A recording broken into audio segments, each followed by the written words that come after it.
안녕하십니까. 반갑습니다. 또 오늘 요한 우리 계시록 교실에 오신 여러분들을 진시로 예수님의 이름으로 환영합니다. 오늘은 이제 우리 계시록 공부 다섯 번째 시간입니다. 다섯 번째 시간인데 오늘 공부할 내용은 계시록 우리 1장 2절에서 이제 3절의 말씀만 이렇게 공부하도록 하겠습니다. 제가 이제 지난번에 좀 헬라어는 여기 쓰지를 않았어요. 이제 써도 잘 이제 모르는 글씨이기 때문에 그냥 헬라 원문은 어떤 식으로 어순이 되어 있는가를 이제 밝혀드리고, 우리 어순으로 좀 바꿔서 얘기를 좀 말씀드리고, 강의를 시작하겠습니다. 먼저 보면은 헬라 원문에 보면 그 어순이 이렇게 되어 있어요. 그는 증거했던 자다. 이것이 제일 먼저이고요. 두 번째는 하나님의 말씀과 예수 그리스도의 증거. 그 다음에 이제 세 번째 이제 곧 그가 본 모든 것을, 이렇게 이제 어순이 되어 있습니다. 그렇다면 우리 어순으로 바꾸면은 이제 그렇게 이렇게 되겠죠. 그는, 그죠? 이건 나중에 이제 제일 끝에 부른 말이고, 그는 하나님의 말씀과 예수 그리스도의 증거, 곧 그가 본 모든 것을 증거했던 자다. 이제 이렇게 우리말 어순으로 바꿔서 우리가 생각할 수가 있습니다.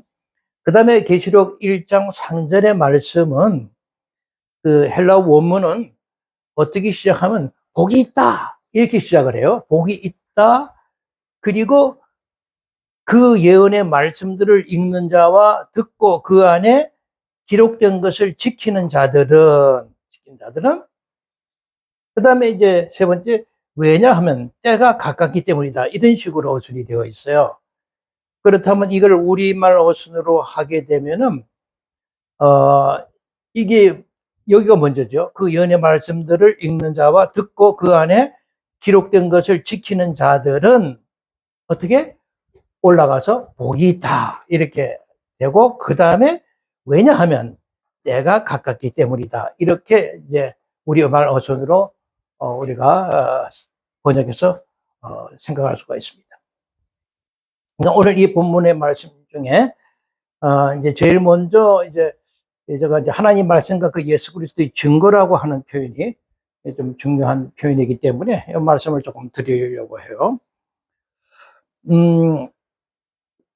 이 예수 그리스도의 증거라고 하는 것은 곧 하나님의 말씀이고, 하나님의 말씀이 곧 예수 그리스도의 증거다. 그래서 우선 동격 관계를 얘기하고 있습니다. 그러니까 하나님 말씀과 예수 그리스도의 증거는 언제나 동일시되고 있다는 사실을 우리가 이제 알 수가 있게 되죠. 그러니까 우리가 성경 전체를 여러분들 읽어보시면은 항상 하나님, 예수 그리스도 이 두 분은 항상 계시의 근원으로서의 항상 동일시되고 있다는 사실을 우리가 성경을 통해서 우리가 늘 발견하게 되는데, 이런 표현이 뭐 성경 곳곳에 많이 이제 나타납니다. 특히 이제 요한계시록에는 아주 이것이 빈번하게 이렇게 이제 나타나고 있는데, 여러분들이 이제 그 요한계시록 21장 22절을 한번 이렇게 펴 보십시오. 요한계시록입니다. 21장 22절입니다. 여기를 펴시면은 거기는 하나님과 예수님이 아주 동등하심을 보여주는 이제 대목을 우리가 읽을 수가 있어요. 뭐라고 써 있냐면은 하나님 곧 전능하신 이와 및 어린 양이 그 성전이심이라 그렇게 얘기를 해요. 그러니까 하나님 또 어린 양 예수님 이 두 분 다 뭐라고 정의를 내려요? 성전이시다라고 이렇게 표현을 하면서 동등하게 이렇게 열거되고 있는 모습을 볼 수가 있죠.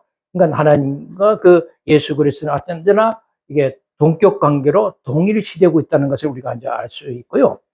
더 이제 확실한 것은 특히 여러분 이것은 제가 한번 펴서 같이 한번 읽었으면 좋겠어요.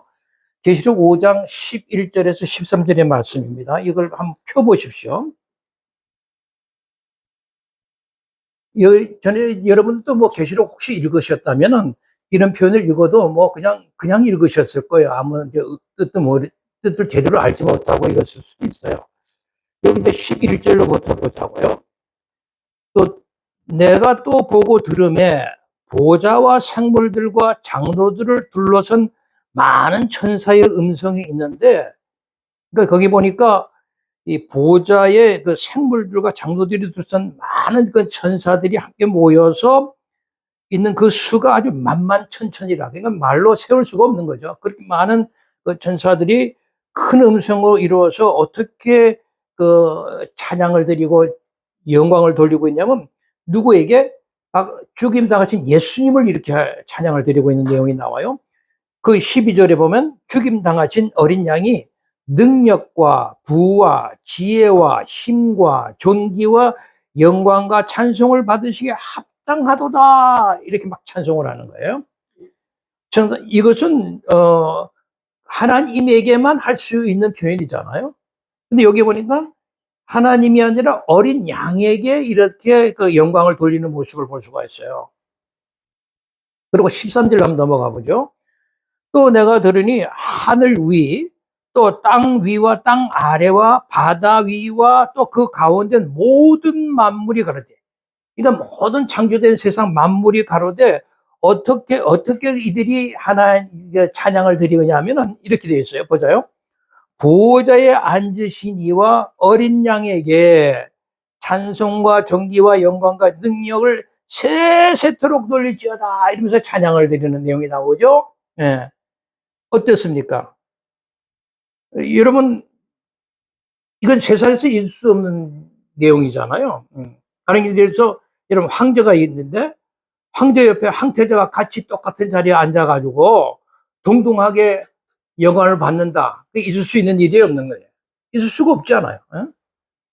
근데 여기에 보호에 앉으신 그 하나님과 어린 양 예수가 동등한 위치에서 동격 관계로 영광을 똑같이 받으시고 있다라고 하는 것입니다. 이것이 여러분 기독교예요. 이것이 우리가 있는 예수 그리스도입니다.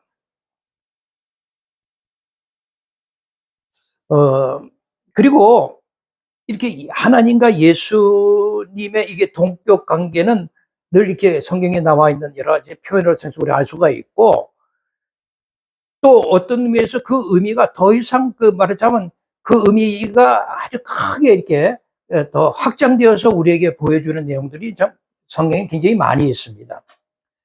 하나님의 말씀, 그러면은 그 구약의 율법, 또 선지자를 통해서 진행되어 온 그 하나님의 뜻과 계획, 그런 것을 담고 있다라고 하면은, 그리스도의 증거라고 하는 것은 예수 그리스도의 사역을 통해서 구약의 하나님 뜻, 그 하나님의 계획, 이것이 담기는 그 하나님 말씀을 성취하고 온전하게 드러내는 기능을 갖고 있구나 하는 것을 우리에게 보여주고 있죠. 이것이 독특하죠. 이것이 하나님과 예수님과의 관계의 아주 특별성이죠. 정말 놀라지 않을 수가 없습니다. 그래서 이런 그 관계가 하나님과 예수 관계 속에서 이게 성립되고 있다라고 하는 것이, 이 요한계시록을 읽으면 그 요한계시록의 속성을 잘 설명해 주는 대목이 아닌가 하는 거죠. 그래서 요한계시록은 예수 그리스도를 통해서 설명이 되고 또 해석이 되고, 그렇게 해서 증거되는 하나님의 말씀들을 쭉 기록해 놓은 것이죠. 그러니까 하나님의 말씀은 예수 그리스도에 의해서 더 분명하게 증거되고 해석되고 전달되고 있다라고 하는 것입니다. 그러니까 이것을 좀 더 구체적으로 표현을 하면, 구약에 나타난 여러 가지 약속들이 있고 사건들이, 우리가 그것을 이제 하나님 말씀이라고 한다면, 그것들이 예수님의 사역과 가르침을 통해서 성취됨으로써 그 실체를 드러내고 증거된다라고 하는 것이거든요. 그래서 오늘 본문에도 우리가 1절에 예수 그리스도의 계시다 이렇게 말씀해 놓고, 2절에서부터 그 계시의 내용을 이렇게, 그 계시의 내용을 이렇게 무엇인지 이렇게 쭉 이렇게 설명해 나가고 있는 것을 보여주는 거죠. 그래서 그 계시의 내용은 곧 하나님의 말씀이다. 그리고 그 하나님의 말씀은 예수 그리스도에 관한 증거다라고 하는 것입니다. 그것을 우리는 이제 복음이라고도 얘기를 하죠. 그러니까 예수님의 가르침, 그 예수님의 그 삶 자체가 그냥 복음이에요. 예. 그런 점에서 우리 그리스도 안에 있는 우리 교회 공동체는 어떠한 삶을 살아야 될까요? 바로 예수 그리스도께서 이 땅에 오셨을 때 살아셨던 그 삶을 우리가 본받아서 살아야 된다라고 하는 거죠. 그런데 정말 깜짝 놀라는 것은 우리가 예수님의 삶을 살펴보니까 정말 그분은 잘 것도 없으시고 쉴 것도 없는 그런 광야의 삶의 모습이었다라고 하는 것이거든요. 성경에서도 그것을 좀 한번 확인해 보죠. 우선 구약에서도 보면은 이렇게 말씀을 하고 있는 것을 볼 수가 있는데, 구약에 예수님에 대한 예언들이 굉장히 많은데, 시편의 적은 말이 이제 이렇게 보여줘요. 시편 22편에 여러분 열어보시면, 시편 21편 1절에 보면은, 나의 하나님 어찌하여 나를 버리십니까? 어찌하여 나를 버리십니까? 어찌하여 나를 돕지 아니하시며 내 신음하는 소리를 듣지 아니하였나이까? 라는 이런 고백이 있습니다.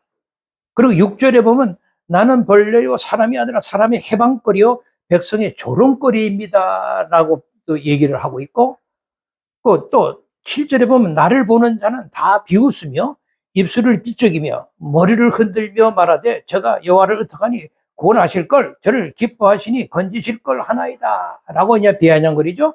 그리고 이제 15절에 가니까 내 힘이 말라 질그릇 조각 같고 내 혀가 이틀에 붙었나이다. 주께서 나를 사망의 진토에 두셨나이다. 이렇게 참 울부짖고 있고, 16절에 보면 개들이 나를 에워쌌으며 악한 무리가 나를 둘러 내 수족을 찔러나이다. 내를 둘러 내 수족을 찔러나이다. 예수님이 손과 발에 대목을 받았던 이것을 지금 이렇게 표현하는 것을 우리가 보일 수가 있고, 그리고 여기 17절에 내 겉옷을 나누며 속옷을 제비 뽑나이다. 이런 참 예수님에 대한 예언을 다윗이 자기 같은 삶을 통하여 그 고통을 드러내는 모습인데요. 마가복음 15장에서도 보면 십자가에 모습 받고 그 로마 군병들이 옷을 나누잖아요. 그러니까 이것이 분명히 다윗의 시인데, 근데 예수님의 삶을 예언하듯 지금 얘기하고 있단 말이에요. 그러니까 성경 시편에 보면 그의 시편 31편이나 34편, 시편 69편 등 많은 곳에 이런 다윗이 자기의 아픔을 얘기해 고백하는 그런 내용들이 많이 있는데 전부 다윗의 시예요. 근데 이 다윗의 시를 읽으면 누구의 삶을 예언하고 있는 듯해요? 바로 예수님의 삶을 예언하고 있다라고 하는 것입니다. 그러니까 생각해 보세요. 왜 예수님의 삶과 이 다윗의 삶을 이렇게 연결해서 똑같이 이렇게 기록해서 우리에게 보여주실까라고 하는 것입니다. 그 이유가 무엇일까? 여러분, 다윗이 살았던, 아까 고백했던 그런 아픔의 삶을 살았잖아요. 물론 왕이 되고 나서는 이제 좀 덜했지만은, 왕이 돼서도 여러 자식들의 배반을 통하여 여러 가지 아픔과 고통을 잊지만 그 전의 삶이라는 것은 참 어려운 생활을 했는데, 그 다윗의 삶이라고 하는 것이 다 뭘 얘기하느냐면 하나님의 백성들의 삶을 대표하는 거예요. 우리는 다윗의 삶을 들여다보면서 하나님의 백성들의 삶의 이런 것이구나 하는 것을 깨달으셔야 돼요. 그러니까 이 다윗의 삶을 통해서 하나님의 백성들의 삶이라는 것은 즉 복음 자체이신 예수의 삶 자체, 예? 그 자체가 그 하나님의 백성인 우리들의 삶에 잘 나타나야 된다라고 하는 당위성을 얘기해 주고 있는 거예요. 그러니까 우리가 다윗의 삶을 통해서 하나님의 백성들의 삶을 연결시켜서 하나님의 백성들은 이렇게 살아야 되는구나 해서 깨달아야 되죠. 그래서 다윗의 삶을 통하여 예언된 예수님의 삶을 우리에게 보여주고 있는 거예요. 그러니까 우리 이런 얘기는 단순히 무슨 예수님이 이 땅에서 도덕적으로나 윤리적으로 완벽한 삶을 사셨는데 그렇게 살아라는 말이 아니에요. 우리가 아무런 도움이 없이 그런 삶을 살아낼 수 있다면은 예수님께서 직접 육신을 입고 이 땅에 오셔서 십자가에서 죽을 필요도 없으셨죠. 성경이 우리 하나님의 백성인 우리들에게 요구하는 삶이라는 것이 뭐냐면 너 자신을 죽여서 원수를 살려내는 예수님의 삶의 원리를 이렇게 잘 배우고, 그렇게 성도들이 그것을 잘 이해하고, 그래서 그 삶을 살아야 되는데, 그 삶을 살기 위해서는 때로는 실패도 하고 실수도 저지르고 많은 어려움이 있겠죠. 그러나 항상 우리가 예수님의 삶을 추구해 나가는 그런 삶이 바로 우리의 삶이 되어야 된다라고 하는 것을 우리가 배워야 되고, 또 우리가 살아가면서 항상 그러한 삶을 나타내도록 노력해야 된다라고 하는 것이거든요. 근데 한번 생각해 보죠. 정말 내가 예수의 삶을 나타내고 있는가? 이런 고난의 삶을 살았던 예수님을 생각하면서 우리가 그러한 삶을 우리가 살고 있는가? 근데 우리는 우리 스스로 생각할 때 정말 그런 고난의 삶을 살고 싶지 않거든요. 그런 삶을 살고 싶은 사람은 아무도 없을 거예요. 그래서 하나님께서는 때론 우리를 그러한 자리로 이끌어 가지고 그런 자리로 내려가게 하셔요. 그렇기 때문에 우리 삶 속에서 때론 억울하고 또는 억지스러운 일들이 이렇게 생기고 그러는 거예요. 우리 스스로 그런 자리를 못 가, 그런 삶을 살아낼 수가 없기 때문에 그런 경험을 통해서 우리를 만들어 가시는 거죠. 자, 그리고 이제 3절로 이렇게 넘어가면은 여기 보면 복이 있다 그랬어요. 그죠? 마카리오스, 복이 있다. 이런 말로 이제 시작을 하는데, 근데 복이 있다라는 말이 이제 3절에 제일 먼저 나왔죠? 그죠? 이것이 이제 헬라어 문법상으로는 강조의 형식입니다. 뭘 강조할 때 제일 앞에다가 이제 이렇게 먼저 얘기를 하고, 그리고 나중에 그 얘기를 풀어가는 형식이 있는데, 여기도 복이 있다. 그래서 그 복이 있다는 얘기에 대해서 풀어가는 형식으로 얘기를 하고 있죠. 그러니까 여러분, 예컨대 우리가 신약 성경 마태복음 5장에 보면 팔복이 있잖아요. 팔복에 보면은 그것도 다 복을 대해서 강조하는 형식으로 이렇게, 얘기를 하고 있거든요. 그러니까 우리말에는 뭐, 심령이 가난 자는 복이 있다, 뭐, 온유한 자는 복이 있다, 애통하는 자는 복이 있다, 긍휼히 여기는 자는 복이 있다, 복이 이렇게 중간에 이렇게 나오지만 헬라어, 어순에는 그렇지 않아요. 제일 먼저 나와요. 제일 먼저 마카리오스 이렇게 나옵니다. 복이 있다. 예? 코이토 푸니마티. 그러니까 심령이 가난 자는 복이 있다. 이렇게 말하지만 복이 있다. 심령이 가난 자는 이런 식으로 그렇게 되어 있어요. 그러니까 이 복이 있다는 것을 강조하고 어떤 것을 더 중요하게 여길 때 이렇게 쓰는 이제 얘기인데, 우리 요한계시록에도 보면요, 한 7개의 복이 나옵니다. 7개의 복이 이제 나오는데, 이왕 복 얘기가 나왔으니까 요한계시록, 우리 성경의 결론에서 내리는 진정한 복이 무엇인가를 여러분 한번 좀 생각해 봤으면 좋겠어요. 그러니까 요한계시록에 언급되어 있는 그 7개의 복이 있는데, 이런 자들이 정말 복이 있는 자다라는 것입니다. 그러니까 계시록 1장 3절에 예언의 말씀을 듣고 순종하는 자, 이제 이런 자, 듣고 말씀을 지키는 자들이 복이 있는 자다라고 하는 것이고, 두 번째는 이제 요한계시록 14장 3절에 보면 죽기까지 신실한 자들, 죽기까지 신실한 이런 사람들이 하나님의 복받는 자들이다라고 하는 것이고, 그 다음에 16장 15절에 보면 주님의 오심을 잘 준비하는 자들. 그러니까 잘 준비하는 자들 아니면 복받은 자가 되지 못한다는 거예요. 자, 이런 자들이 있고, 그 다음에 19장 9절에 보면 어린 양의 혼인잔치에 청함을 받은 자들. 하나님 부르심을 받은 자들. 예. 그 다음에 이게 이제 19장 19절에 나오는 말씀이고, 그 다음에 20장 6절에 보면 첫째 부활에 참여한 자들이라고 했어요. 이것도, 지금 설명하면 시간이 길어지니까 나중에 이 부분에 만날 때 제가 설명을 드리겠어요. 그러니까 첫째 부활에 참여한 자들. 그 다음에 22장 7절에 예언의 말씀을 지키는 자들. 하나님의 예언의 말씀들을 어떻게 해요? 잘 지키는 자들이 된다라고 하는 것입니다. 그 다음에 이제 마지막으로 22장 14절에 생명나무에 나아가며 새 예루살렘에 들어간 자들 이렇게 얘기를 해요. 이것도 나중에 이제 설명을 드리겠어요.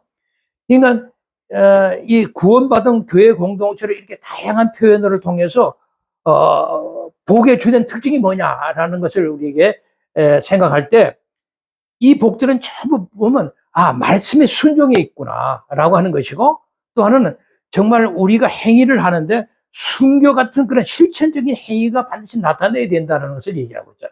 오늘 우리가 계시록 결론에서 우리에게 주신 우리 교회 공동체에게 말씀하는 진정한 복이라는 것은 우리가 이 땅에서 뭐가 잘 되고 안 되고 뭐 성공하고 승리하고 뭐 이런 얘기가 아니라 정말 하나님의 말씀에 대한 순종과 순교 같은 그런 신체적인 행위를 나타낼 때 이 사람을 하나님이 진정한 나는 복된 자다라고 얘기한다는 것을 여러분 꼭 기억하셔야 돼요. 이게 기독교가 말하는 복이다라고 하는 것입니다. 이 진짜 복이죠. 그러니까 지금같이 이게 우리 7개 그 복을 우리가 이렇게 깊이 좀 생각해 볼 때, 우리 교회 공동체가 진정으로 생각하는 복이라는 거 하는 것은, 본질적으로 우리가 생각했던 거하고는 좀 다르구나. 본질적으로 어떤 성격을 갖고 있는지를 아주 이 7개의 복을 통해서 규정해 주고 있으니까, 우리가 생각했던 복의 개념과 사뭇 다르다는 것을 생각하면서 다시 한번 우리의 복의 의미를 다시 깊이 좀 새겼으면 좋겠어요. 따라서 요한계시록을 읽을 때, 요한계시록에 나타나는 7개의 복의 시리즈를 우리가 이제 대하게 될 때, 이것은 요한계시록 전체의 메시지에 이 7개의 복이 굉장히 영향을 이렇게 주면서 그 메시지가 계속 이어져 나가는 것을 볼 수가 있습니다. 그래서 우리가 요한계시록을 읽을 때는 진정 복이 무엇이지? 무엇이 복이 뭘까? 라는 질문을 계속 던져야 돼요. 그래야 하나님이 원하는 진정한 복을 우리가 만날 수가 있고 깨닫게 되는 거예요. 이게 요한계시록이 주는 복의 아름다움. 이것을 여러분들 잘 이해를 하시면 좋겠어요. 그러니까 요한계시록을 여러분 제대로 잘 공부하면 만일에 다른 의미의 말하자면 하나님 앞에 승자가 될 수 있다라고 하는 것입니다. 그렇게 달라져요. 근데 이러한 복의 개념이라는 것이 항상 넓은 성경 전체에 볼 때 항상 에덴의 정황과 항상 밀접한 관계가 되어 있음을 우리가 보여주거든요. 요한계시록 말하는 복이라고 해서는 결국은 에덴의 정황과 이렇게 밀접한 관계를 가지고 있구나라고 하는 것인데, 왜냐하면 창세기 우리가 1장 28절에서 보면은 처음에 아담에게 복을 주시잖아요. 복을 주시는 내용이 뭐냐면 생육하여 번성하여 땅에 충만하라, 땅을 정복하라, 모든 생물을 다스리라. 이게 아담에게 주신 복이에요. 그죠? 그렇게 말씀하셨는데, 아담의 범죄 후에 그 잃어버린 에덴에서 그 아담의 역할, 아담의 기능을 다시 회복하고 계승시키기 위해서 부른 사람이 누구냐면 아브라함이에요. 그래서 아브라함을 불러놓고 너는 복의 근원이라고 이렇게 얘기를 하시거든요. 그러니까 복과 에덴의 관계라는 것을 매우 이렇게 중요하게 성경은 취급하고 있다는 거죠.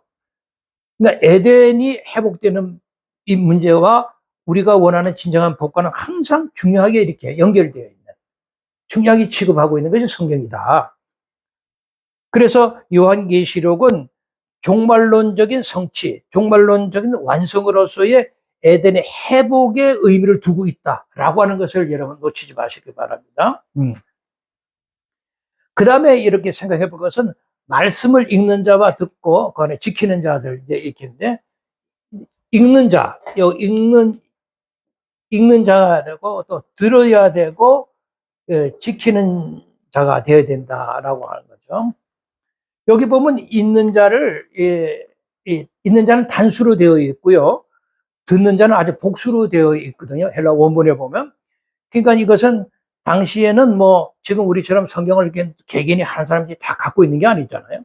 어려운 시대니까 두루마리의 성경 누구 한 사람이 이렇게 들고 쭉 읽으면 여러 사람이 이렇게 이제 들었던 거죠. 그 생각을 하시면 됩니다. 그리고 복이 있는 자다라는 것이 누구냐? 바로 이 복 있는 자를 구원받은 하나님의 백성이다라고 이제 얘기를 하는 거죠. 구원받은 하나님의 백성이다. 그러니까 하나님의 백성이라는 것은 단순히 읽고 듣는 데만 그치는 것이 아니라 그것을 계속 어떻게 한다? 지키는 자라는 거죠. 그래서 이 듣고 지킨다, 읽고 지킨다라고 하는 이 표현은 하나의 행위로 표현이 되고 있는 겁니다. 그러니까 동전의 양면과 같이 말이죠. 그러면, 그렇다면 우리가 이 본문에서 듣고 지킨다라고 할 때, 내가 듣고 지켜야 된다 할 때, 그럼 구체적으로 무엇에 우리가 순종한다는 것일까? 무엇에 순종하는 것일까라는 것을 깊이 좀 생각해야 됩니다. 당시 요한이 있을 당시 상황을 생각해 보세요. 요한이 지금 7개의 편지를 쓰고 있는 거예요. 그 편지를 쓰면서 그 편지를 받아보는 7교회에게 무엇을 듣고 지키라고 얘기를 했는 것인가 라고 하는 거죠. 그러니까 요한계시록을 쓰면서 항상 그 당시 중요한 쟁점이 있었어요. 뭐냐면은 누가 세계를 지배하는 진정한 통치자인가를 얘기하고 싶은 거예요. 당시 통치자는 로마 제국의 황제였습니다. 그런데 요한은 로마 제국 황제가 진정한 통치자인가? 아니면 우리가 믿는 그 예수 그리스도가 진정한 통치자인가? 이런 질문을 던지는 거예요. 그러니까 그 질문에 관련해서 요한이 계시록에서 전하고자 하는 메시지는 뭐냐면 교회 공동체는 당시 로마 제국의 황제 숭배를 거부하고 진정한 통치자인 그 하나님, 그 예수 그리스도만을 예배하고 경배해라. 그걸 얘기하고 싶은 거죠. 계시록 13장에 보면 짐승이 등장하거든요. 그러니까 그 계시록 13장에 등장하는 짐승이 다스리는 그런 제국이 아니라 진정한 하나님의 나라의 백성으로 살아가야 된다. 이것을 얘기하고 싶은 거죠. 그러니까 요한계시록은 로마 제국이 세계를 지배하던 시대 때 이제 기록을 한 것이고, 그 당시 로마 제국은 황제를 숭배하는 것을 아주 이념으로 그렇게 내세우고서 통치하던 시대였잖아요. 그러니까 그 당시 만약에 황제 숭배를 거부한다라고 하는 것은 당연히 그 황제나 그 제국의 권위에 대한 도전으로 생각해서 엄청난 고통을 당했죠. 우리 기독교는 그러한 도전 때문에 치명적인 결과를 많이 가져왔거든요. 그와 같은 말하자면 시대 정황 속에서 교회 공동체는 하나님을 향한 예배, 그리고 또 황제를 숭배해야 되는 그런 둘 사이에서 어떤 것을 선택하느냐에 강요를 받은 거예요. 그러니까 로마 제국은 황제를 숭배하라고 강요를 하고 있었고, 사도 요한은 그래서는 안 된다. 우리 진정한 통치는 예수 그리스도니 예수 외의 통치는 우리는 받을 수 없다. 황제 통치를 거부하라. 이렇게 얘기하고 있는 것이고요. 그러니까 그 편지를 받아본 교회 공동체 입장에서 내가 황제를 잘 숭배해서 지금 안녕과 복지를 누릴 것인가? 아니면 진정한 하나님, 우리 이제 예수 그리스도를 예배하는 삶을 선택함으로써 정말 내가 순교의 자리까지 가더라도 하나님만을 섬기겠느냐 하는 그런 선택의 기로에 있었다는 거죠. 그러니까 요한은 그러한 선택의 기로에 서 있는 7교회 성도들에게 이 편지를 보내면서, 비록 이 세상에서는 너희들이 고난과 고통받고 때로는 순교할 수 있을 것이다. 그럼에도 불구하고 예수 안에서 영원한 생명을 얻을 수 있기 위해서는 너희들이 올바른 선택을 해야 된다라고 지금 권면하고 있는 거예요. 그 편지가 그런 거예요. 그런 점에서 사실 요한계시록이라는 것이 이제 7교회에 보낸 편지인데, 정말 그 편지는 눈물 없이 읽을 수 없는 편지예요. 저도 예전에 몰랐을 때는 요한계시록을 읽어도 그냥 뭐 어렵고 뭐 이렇게 힘드나 그래서 읽지도 않고 뭐 이랬는데, 알고 보니까 요한계시록은 눈물의 편지죠. 정말 안타까운 편지고, 그래서 어떻게 보면 그 눈물 없이 읽을 수가 없는 편지더라고요. 자, 다음으로 우리가 이제 생각해 볼 수 있는 것은 그 예언의 말씀들이 이렇게 예언의 말씀들.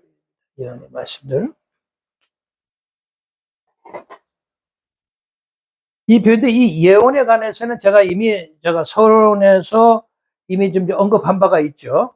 근데 또 여러분 기억을 좀 되살리는 의미로 잠시만 좀 언급을 할게요. 예언의 말씀들이라는 것이 뭐냐? 그러니까 예언 사역이라는 것을 이제 실제로 사전적인 의미에서 보면은 선지자들의 활동인데, 선지자들에 해당하는 히브리어가 뭡니까? 나비라고 그래요. 나비. 나비.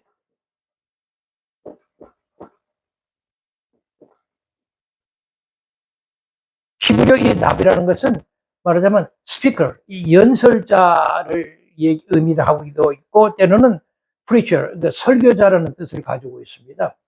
근데 이런 그 히브리어 가지고 있는 나비가 헬라어로는 프로페테스라고 그러거든요. 그러니까 프로페테스라고 할 때는 이게 어떤 의미냐면, 이게 프로페테스, 프로페테스는 요거는 이제 프로라고 해서는 앞에서라고 하는 뜻이고, 이 페테스라고 하는 것은 말하다라는 뜻입니다. 말하다. 앞에서 말하다. 하나님 앞에서 말하다. 이런 의미를 가지고 있어요. 그러니까 이것이 이제 말하자면, 히브리어 나비를 번역한 프로페테스가 가지고 있는 의미인데, 그러니까 헬라어 이 사전적인 의미에서는 보면은 그 프로페테스는 하나님의 뜻과 목적을 선포하거나 계시하도록 영감받은 사람이다. 이런 그런 의미를 가지고 이제 설명하고 있습니다. 이제 이런 의미에서 볼 때 선지자의 아주 그냥 지배적인 역할이 뭐예요? 그 역할은 미래에 대한 어떤 내용을 말하는 것이 아니라 하나님의 말씀을 항상 대언하는 사람의 입장에서 그 얘기를 하고 있다는 것을 가지고 의미하고 있는 거죠. 그러므로 예언이라는 것은 하나님의 말씀을 대언하는 것이에요. 미래에 어떻게 점친다 그런 의미가 아니라, 그러니까 그 당시 선지자들이라는 것은 당시 자기들이 처해진 당시 상황을 이렇게 예언자 입장에서 이게 자기 생각에 자가적으로 판단하는 게 아니라 하나님 관점에서, 신적 관점에서 그 문제를 이렇게 해석하고, 그리고서 하나님께서 받은 그런 말씀들을 그 상황에, 그 당시 어려운 상황에 맞게끔 전달하는 그런 하나님 말씀의 대언자 역할을 했던 그런 입장이었단 말이죠. 그러니까 그들의 그 선지자들의 주된 감시는 저 미래에 언제가 뭐가 될까 이런 게 관심이 아니라 당시 하나의 백성들이 처해진 상황에서 어떻게 그들이 처하고 있어야 되라고 하는 그런 현재 상황에 항상 중심을 두고 있었다라고 하는 것입니다. 그러니까 예언의 말씀인 요한계시록을 예언을 대할 때 이것은 미래 사건을 이렇게 얘기하는 어떤 시나리오구나 그렇게 생각하시면 안 되고, 요한계시록의 수신자인 그 7교회 성도들이 그 당시 그들이 현재 처해진 입장이 있잖아요. 그 처해진 그 아픔의 상황 속에서 너 어떻게 하나님에 대한 믿음을 지킬까? 어떻게 하나님에 대해서 정말 바른 그 올바른 삶을 살고 예배드리는 삶을 살 것인가? 이런 것들을 지적해주고 끝까지 그 믿음을 지키라고 말해주려는 그런 목적을 가지고 이게 편지를 쓴 거란 말이죠. 그러니까 그 예언의 말씀을 기록한 요한도 하나님의 말씀을 증거하는 자로서 부름받은 그런 선지자 역할을 했다라고 볼 수가 있는 거죠. 그러니까 예언이다 하고 어떤 증거다 하는 것은 항상 밀접한 관계를 가지고 있는 겁니다. 그래서 증거할 때라는 것은 예언 속에서 또 그 증거가 이렇게 드러나는, 그래서 아주 밀접한 관계를 가지고 있다라고 알 수가 있습니다. 그 예언의 말씀들에 대한 의미는 지난번에 얘기를 했으니까 이만큼 하고요. 이제는 여기 이제 때가 가깝다 이런 말씀을 좀 이렇게 때가 가깝다라는 표현을 좀 공부하겠습니다. 때가 가깝다. 이것은 이제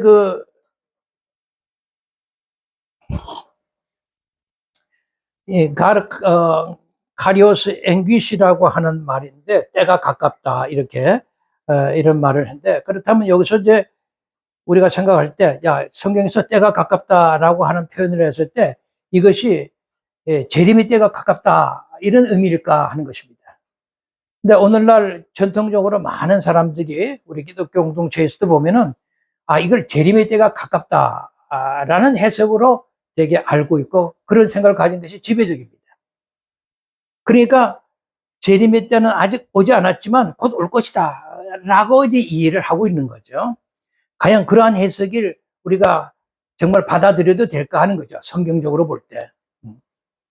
그러니까 이 문구, 왜냐하면 때가 가깝기 때문이다라고 하는 이 문구를 우리가 더 좀 제대로 좀 이해할 수 있게 하기 위해서 이 의미를 좀 말하자면 규정하는데 굉장히 유용한 말씀이 있는데, 그것이 뭐냐면 마가복음 1장 15절의 말씀입니다.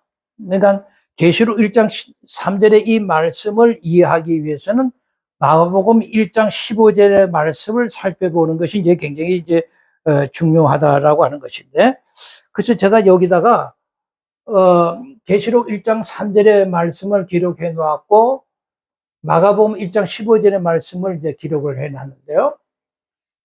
계시록 1장 3절에 보면 God Kairos Anguish 그렇게 되어 있어요.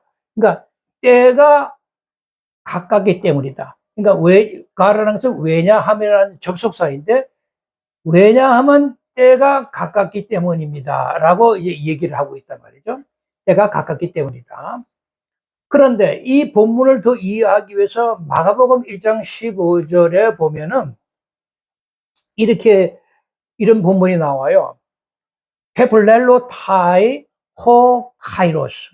그러니까 때가, 여기 페플렐로 타이, 이거는 가득 찼다, 충만하게 가득 찼다라고, 이게 때가 찼다라고 하는 표현으로 쓰고 있어요. 여기는 때가 가깝다라고 표현한 것을 마가복음에서는 때가 찼다라고 표현을 해요. 똑같은 의미인데 표현이 다르게 표현을 했어요. 그리고 그 다음에 보면 그리고 라고 하는 뜻이고, 앵기켄 해 바실레이아 투 네오라고 했어요.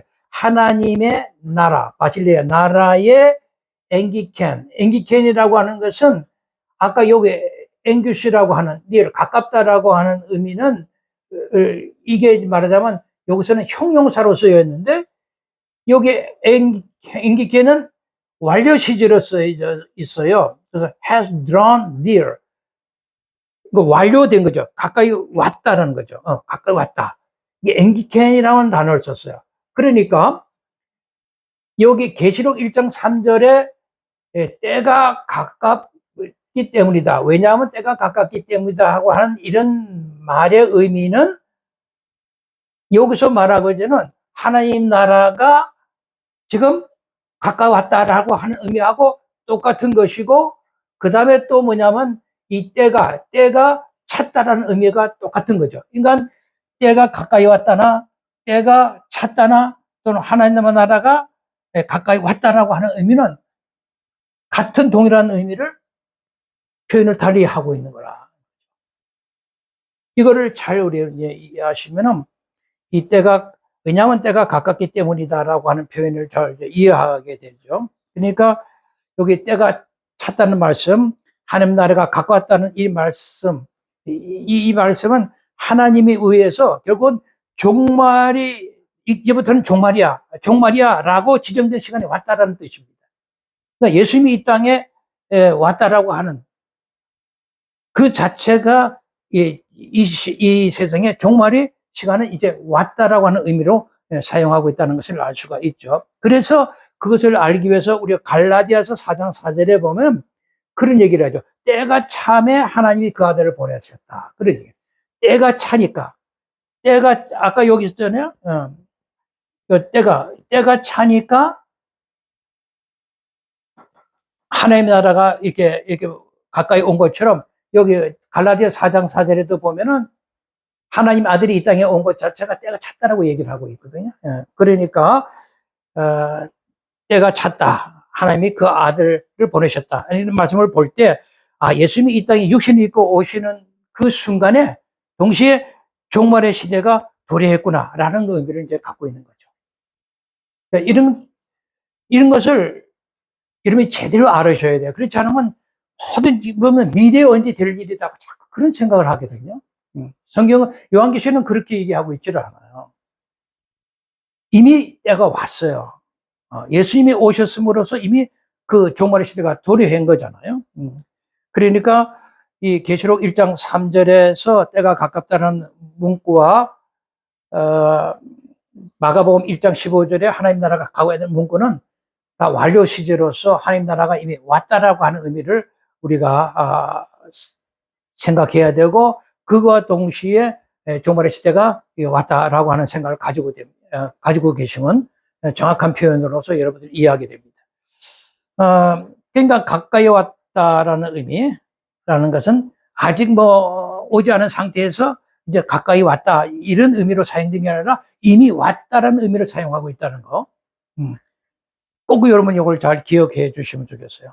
다시 한번 좀 설명해 드릴게요. 가까이 왔다라고 하는 성경의 표현은 아직 오지 않은 상태에서 가까이 왔다, 이렇게 가까이 왔다, 이런 의미가 아니라 이미 왔다라는 의미로 사용되고 있다라고 하는 것입니다.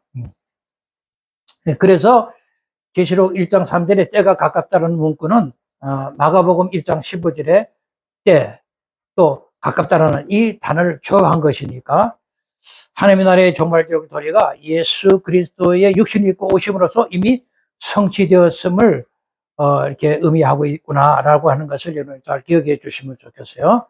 그래서 요한계시록은 이처럼 예수 그리스도 안에 이미 실현된 종말론적인 기초 위에서 그 내용을 이렇게 전개해 나가고 있는 것이구나라는 것을 좀 기억해 주시면 좋겠고요. 또 그렇게 생각하는 것이 요한계시록을 바르게 읽는 하나의 이정표가 될 것이다 라고 하는 말씀을 드리겠습니다. 오늘 말씀을 좀 정리하면서 이 말씀을 꼭 드리고 마치겠는데요. 그러니까 종말이라고 하는 것은 십자가의 사건으로부터 다시 오시는 재림 때까지 모든 시간을 종말이라고 한다.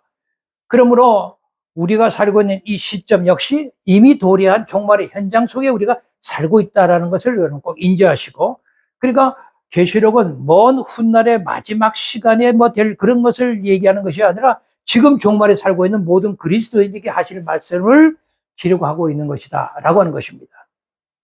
이것을 잘 이해를 하셔야 돼요.